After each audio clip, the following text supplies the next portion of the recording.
Assalamu alaikum and welcome to the Dr. UUT channel. The video is in Urdu. Topic है Myasthenia gravis. Myasthenia gravis क्या है? ये एक muscle की weakness है. Myasthenia का मतलब है कि मसल की वीकनेस. ये एक लैटिन वर्ड से डिराइव्ड है जिसका मतलब है कि मसल की weakness. Abnormal muscle weakness is myasthenia. तो ये ग्रेविस भी एक लैटिन वर्ड है ग्रेव, जिसका मतलब है एक शदीद किस्म का. तो ग्रेव को आप लोग ये भी कह सकते हैं कि इसकी एक ओरिजिन जो स्टडी की जाती है कि ये डिजीज़ भी डेथ कॉजिंग है, तो इसीलिए इस डिजीज़ को माइस्थीनिया ग्रेविस भी कहा गया. बाय द वे जनरली क्या है कि ये माइस्थीनिया ग्रेविस एक मसल की वीकनेस है. मसल की weakness, abnormal muscle weakness is called myasthenia gravis. लफ्ज़ याद रख ले जहन में, एबनॉर्मल मसल वीकनेस. ओके, तो हम इसको पढ़ते हैं कि ये होता कैसे है. जनरली ये मसल वीकनेस कैसे आप उसको जान सकते हैं कि ये मसल वीकनेस माइस्थीनिया ग्रेविस है या कि नहीं है. तो कोई शख्स जब काम शुरू करता है तो विद द टाइम उससे क्या होता है कि वो जैसे ही वो काम शुरू कर रहा है उस वक्त तो वो थोड़ा सा एक्टिव है, लेकिन टाइम जैसे ही गुजरता है तो उसकी जो एक्टिविटी है वो कम होनी शुरू हो जाती है. जिससे क्या हो सकता है, तो ये अंदाज़ा लगा सकते हैं कि वो पर्सन जो है वो माइस्थेनिक पेशेंट है, तो माइस्थीनिया ग्रेविस है. मतलब उसके मसल्स जो है वो काम नहीं कर रहे हैं. स्पेशली जो मसल्स इन्वॉल्व है स्केलेटल मसल है. तो हम टारगेट्स में इसको बोल सकते हैं कि कौन कौन से टारगेट्स हैं इसके. इनके जो मेन टारगेट्स हैं जो वो कौन कौन से हैं, वो आपके आई के एक्स्ट्रा ऑक्यूलर मसल जो आंख को मूवमेंट करवाते हैं, पेरिफेरल अप डाउन, वो मसल्स आंख के हो गए. और जो आपकी ये आप उसको क्या कहते हैं कि ये आई ड्रूपिंग ऑफ आईलिड, वो भी होता है इससे कि आईलिड जो है वो नीचे की तरफ ड्रॉप, आप कह सकते हैं ड्रूप कहते हैं दोनों को, कि वो नीचे की तरफ आ जाता है. तो ये ड्रूपिंग हुआ ऑफ आईलिड और extra ocular muscles of the eye को जो मूवमेंट देते हैं आई बाल को, वो मसल्स और आईलिड इसके मसल्स, स्केलेटल मसल्स, और जो ग्रेविस कहा गया था ना कि ये आपकी पल्मोनरी मसल्स, तो वहाँ पर भी जो स्मूथ मसल्स हैं उनको भी ये कॉज करवा सकते हैं, उनको भी माइस्थेनिक ग्रेविस हो सकती हैं. तो जिससे क्या हो सकता है, आपका सांस जो है वो नहीं हो पा रहा, नहीं ले पा रहे हैं, तो डेथ इज कॉज्ड. तो ये एक जनरल सी अंडरस्टैंडिंग हुई अबाउट माइस्थीनिया ग्रेविस और इसके साइट्स. टारगेट्स कौन कौन से हुए, मैं आपको एक दफा फिर लिख दूं. आई में एक्स्ट्रा ऑक्यूलर मसल, ये, और आईलिड, और आप कह सकते हैं कि लंग्स के स्मूथ मसल्स. ये इनके जनरल साइट्स हैं. ओके, और दूसरी बात, हम डायग्नोसिस से पहले हम समझेंगे कि माइस्थीनिया ग्रेविस होता कैसे है. तो इसकी जनरली जो हम पैथोफिजियो पढ़ेंगे वो इस तरह से होता है कि असल में माइस्थीनिया ग्रेविस में एसिटाइलकोलिन जो कि एक न्यूरोट्रांसमीटर हैं, ये जो मोटर न्यूरॉन्स की तरफ जाते हैं उनमें से एसिटाइलकोलिन जो आपके वॉलंटरी मसल्स को सप्लाई होते हैं. यहाँ पर मैं एग्जांपल दे रहा हूँ स्केलेटल मसल का. तो ये एसिटाइलकोलिन जब यहाँ से रिलीज होगा, ये आपका प्री सिनेप्टिक न्यूरॉन है और ये आपका मसल है. एसिटाइलकोलिन जब यहाँ से रिलीज होगा तो इस मसल पर मौजूद निकोटिनिक रिसेप्टर्स, कौन से, निकोटिनिक मसल टाइप. निकोटिनिक के हमारे पास दो है, nicotinic neuronal and nicotinic muscle type, जो मसल पर मौजूद है. ये एम एन मसल टाइप जो है ये, इन पर जब एसिटाइलकोलिन इन पर यहाँ पर बाइंड होगा तो वो फिर इंटरनल एक्शन शो करेंगे. मतलब ये कि मसल्स की कॉन्ट्रैक्शन करवाएंगे, मसल्स की कॉन्ट्रैक्शन करवाएंगे.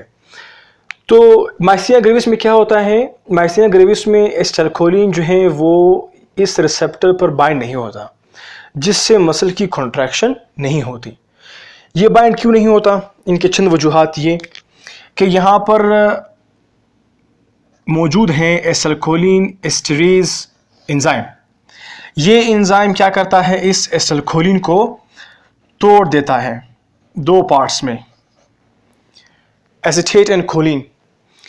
तो इसको तोड़ता है और दूसरी बात ये कि इसमें जो इन्वॉल्व है माइस्थीनिया ग्रेविस में जो स्पेसिफिक है जिसकी वजह से ये डिजीज़ कॉज हो रही है वो क्या है, वो आपके बॉडी में मौजूद है आपका एक सिस्टम, इम्यून सिस्टम हम उसको कहते हैं, उसके स्पेशली बीटा सेल्स जो एंटीबॉडीज को प्रोड्यूस करते हैं। ये एंटीबॉडीज क्या हो जाते हैं, बाज़ औक़ात ये एंटीबॉडीज पागल हो जाते हैं। माइस्थीनिया ग्रेविस को हम ऑटो इम्यून की डिजीज़ भी कह सकते हैं कि ये ऑटो इम्यून डिजीज़ है। मतलब ये कि अपनी जो इम्यून सिस्टम है वो खुद आपको डैमेज करें। यहाँ पर इसका एग्जांपल ये है कि आपके इम्यून सिस्टम है, बीटा सेल्स जो हैं वो क्या रिलीज़ कर रहे हैं, एंटीबॉडीज़। ये एंटीबॉडीज़ पागल हो जाते हैं और फ़ौरन की तरह का एक्शन शो करते हैं। तो जहाँ पर मौजूद रिसेप्टर है, सपोज़ यहाँ पर एसिटाइलकोलिन का रिसेप्टर है, ये एंटीबॉडीज़ आकर के पागलों की तरह, पहले इनको तो ये नहीं करना चाहिए कि अपने जगह पर अपनी जो एक फॉरेन एंटीजन शो करे अपने आप को, यहाँ पर बाइंड करें, लेकिन बाज़ औक़ात क्या हो जाता है, डिजीज़ है ना, तो एंटीबॉडीज़ पागल हो गए, समझ लिए। तो ये आकर के इन जगह पर अपने आप को कवर कर लेते हैं। ये समझ लिया आपके एंटीबॉडीज़ ने इस रिसेप्टर को कवर कर दिया। अब ये रिसेप्टर ने जब एसिटाइलकोलिन से बाइंड होना था, because of this antibodies, now antibodies जो हैं, बिकॉज ऑफ दिस एंटीबॉडीज़ ये रिसेप्टर पर बाइंड नहीं होगा, रिसेप्टर के साथ जुड़ेगा नहीं। तो अभी एसिटाइलकोलिन रिसेप्टर के साथ नहीं जुड़ रहा क्योंकि एंटीबॉडीज़ बीच में आ गए, जिससे क्या होगा, सिग्नल मसल कॉन्ट्रैक्शन का नहीं होगा, जिससे हम कहते हैं कि माइस्थीनिया ग्रेविस कॉज हो गई। तो माइस्थीनिया ग्रेविस एक ऑटो इम्यून डिजीज़ है जिसमें आपके अपने एंटीबॉडीज़ जो हैं वो आकर के आपके रिसेप्टर को कवर कर लेते हैं, जो रिसेप्टर हैं निकोटिन रिसेप्टर, और उनको कवर करने के बाद जो एसिटाइलकोलिन है वो फिर एक्ट नहीं करेगा तो कॉन्ट्रैक्शन नहीं होगी, मसल्स की कॉन्ट्रैक्शन लॉस हो जाएगी, जिससे हम कहते हैं कि मसल की वीकनेस, ये माइस्थीनिया ग्रेविस इज कॉज्ड। तो ये यहाँ पर इसका एक मैकेनिज्म है जिससे होता है। और यहाँ पर एसिटाइलकोलिन स्ट्रेस का फंक्शन नहीं है, लेकिन जब मैं ट्रीटमेंट कर रहा हूँ तब मैं आपको ये भी बता दूंगा कि ये भी बहुत इंपॉर्टेंट रोल अदा करता है माइस्थीनिया ग्रेविस की ट्रीटमेंट में। तो आइए अभी हम जाते हैं हमारे नेक्स्ट स्टेप की तरफ, दैट इज डायग्नोसिस। डायग्नोज कैसे करते हैं, how to diagnose myasthenia gravis. तो मसल वीकनेस है, डायग्नोज हमने कैसे करना है, we will give in the IV form या आईएम भी है। तो आईवी में मैंने देखा है कि जो एक आपने नाम सुना होगा, टेंसिलॉन टेस्ट, और एक है एड्रोफोनियम टेस्ट। ये दो टेस्ट के जरिए से हम डायग्नोस करते हैं माइस्थीनिया ग्रेविस को। एक है टेंसिलॉन टेस्ट और दूसरा हमारे पास है edrophonium test. Edrophonium the most discussed कि ये टेस्ट, ये क्या होता है, एड्रोफोनियम हम पढ़ चुके हैं खोलिनोमेमेटिक्स में। इसका जो साइट ऑफ एक्शन है वो ये है, एसिटाइलकोलिन एस्ट्रेज। ये एक एसिटाइलकोलिन एस्ट्रेज इनहिबिटर है। एड्रोफोनियम इसको इनहिबिट करेगा। जब इसको इनहिबिट करेगा, इसका काम था एसिटाइलकोलिन को तोड़ना। जब ये एसिटाइलकोलिन को नहीं तोड़ेगा तो एसिटाइलकोलिन की अमाउंट यहाँ पर ज़्यादा हो जाएगी। इस स्पेस को तो आप लोगों को पता है, इसको बोलते हैं सिनेप्सिस। यहाँ पर एसिटाइलकोलिन जो है वो सिनेप्सिस में बढ़ जाएगा।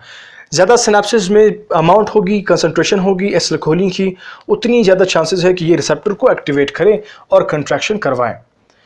तो इससे हम कैसे डायग्नोस करते हैं, पेशेंट को इंजेक्टेबल दिया जाता है एड्रोफोनियम या टेंसिलॉन टेस्ट के थ्रू।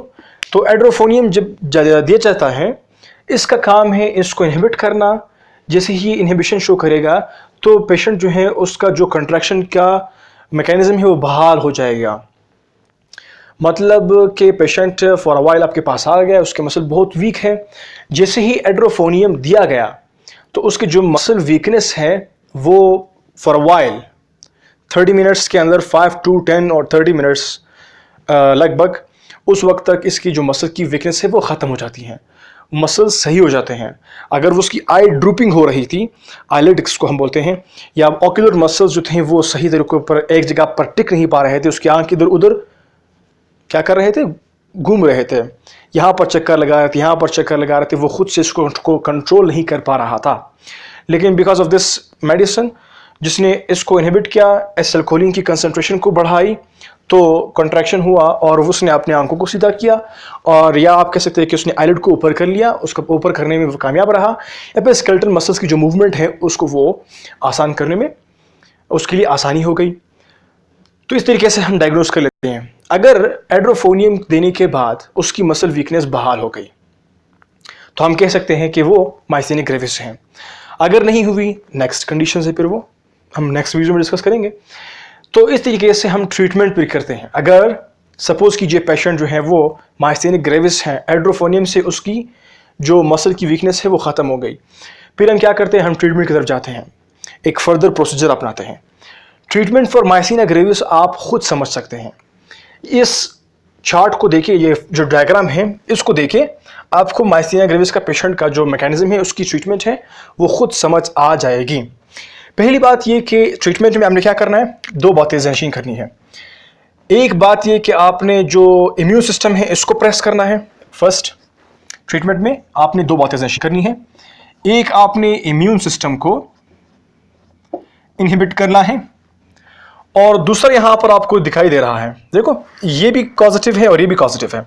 दो कॉज करते हैं आपके जो मसल के कॉन्ट्रैक्शन के बीच में जो आड़ बन रहे हैं, जो स्टॉप कर रहे हैं, मसल की कॉन्ट्रैक्शन नहीं करवा रहे हैं।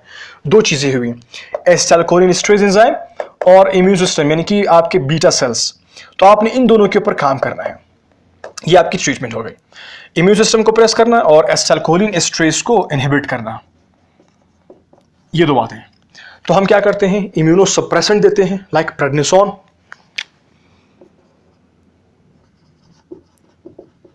जिससे इम्यूनोसप्रेसेंट होगी मैकेनिज्म कि आपकी बीटा सेल्स जो है वो फिर प्रोडक्शन नहीं करेगा एंटीबॉडीज का, ये।